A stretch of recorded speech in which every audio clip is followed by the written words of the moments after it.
Und zugeschaltet ist uns jetzt der Fokus-Kolumnist Jan Fleischhauer. Guten Abend. Hallo. Hallo nach Berlin. Konnten Sie denn einen Sieger ausmachen?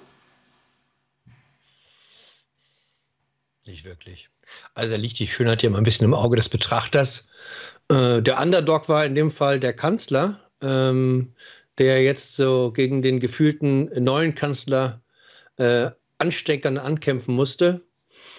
Aber am Ende war es relativ ohne Höhepunkt. Also ich glaube, was wirklich was geändert hätte, wäre so ein Knockout-Punch. Ne? Also in der letzten Sekunde kennt man aus dem Boxkampf. Also wenn der Gegner plötzlich überraschend die Verteidigung niederlässt und der andere dann zum K.O.-Schlag ausholt. Aber das ist ja nicht der Fall gewesen. Und insofern, also wir haben ja noch 6 Duelle, wenn ich es richtig gesehen habe, vor uns. Ne? Mal sehen, was da noch kommt.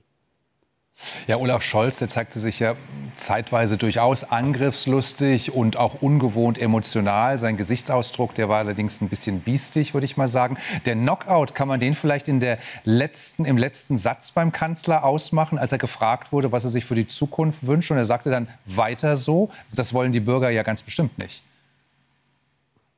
Nee, das wollen sie nicht. Das ist natürlich ein bisschen die Kampagne auch. Und das ist der Schönheitsfehler auch der SPD-Kampagne. Also ich habe mit heute jemandem telefoniert, der hinter den Kulissen dabei war. Und eine interessante Beobachtung, bei diesen Duellen und dann auch Triellen hat eigentlich jeder der Matadore immer so seine Mannschaft dabei. Ne? Also den Parteisekretär, den Generalsekretär, den Parteichef. Das war auch bei Friedrich Merz der Fall. Nur wer ganz alleine da stand, das war Olaf Scholz, der wurde nur von seiner Frau begleitet. All das ist allen hinter den Kulissen aufgefallen. Und die meisten hatten so einen Eindruck, naja, so richtig in der Nähe des Kanzlers will sich aus der SPD keiner mehr sehen lassen. Ja, dass er nicht der absolute Wunschkandidat ist, das wurde ja auch noch mal öffentlich in der vergangenen Woche. Olaf Scholz, der nutzte unter anderem auch Sätze wie, wir haben es eben im Beitrag gesehen, wie kann man nur so doof sein? Das hat er dann auch diverse Male wiederholt und er bezeichnete dann Merz Vorschläge als, Zitat, lächerlich. Sind diese ja schon etwas infantilen Worte eines Kanzlers würdig? Dazu neigt er ja öfter. Also wir erinnern uns an den Doppelwumms. Ich glaube, er hat so Berater, die ihm dann sagen, also du musst jetzt volkstümlich sein. Ja? Sprich mal so, dass die Leute zuhören und dich verstehen. Aber das ist ja seine große Schwäche, muss man sagen, eben so zu reden, dass die Leute ihm gerne zuhören. Das ist eben, der Parteichef hat das gerade gelobt, wahnsinnig faktenstark. Also übersetzt langweilig, ne? Und insofern, ich bezweifle, dass er da damit noch durchdringt. Also der Eindruck ist doch, dass die meisten Deutschen sich diesen Kanzler angeguckt haben die letzten 3 Jahre und sich ihr Urteil gebildet. Und das ist für die SPD und für ihn kein günstiges.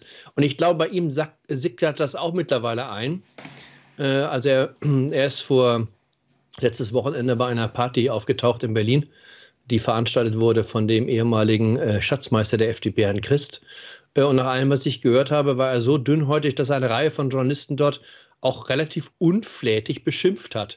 Da war ein ganz anderer Olaf Scholz zu sehen, also gar nicht mehr der souveräne Olaf Scholz, sondern einer, der jetzt merkt, also er ist ans Ende seiner Kanzlerschaft geraten. Wie hat Ihnen denn der Coup von Friedrich Merz gefallen, als er den Zettel aus dem Jackett holte und Olaf Scholz mit einem eigenen Zitat zur Brandmauer konfrontierte?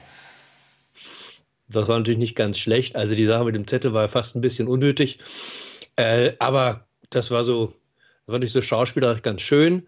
Also er hat ihm ja vorgehalten, den Satz, also den Olaf Scholz Originalsatz, man dürfe sozusagen man dürfe nicht von den Stimmen der AfD abhängig machen bei Abstimmung. Also das ist das, was der Friedrich Merz die ganze Zeit sagt. Ne? Also wenn man was Richtiges einbringt, sollte man es dann auch durchziehen und sich nicht davon abhängig machen, ob eben die Falschen auch noch mitstimmen. Das war original der Satz auch von Olaf Scholz in etwas verkürzter Form. Ja, da war Olaf Scholz auch so ein bisschen überrascht. Offenbar hat er dieses Interview, das glaube ich, hat er an der Thüringer Allgemeinen gegeben, mittlerweile vergessen. Jan Fleischhauer, herzlichen Dank für das Gespräch. Danke auch. Tschüss.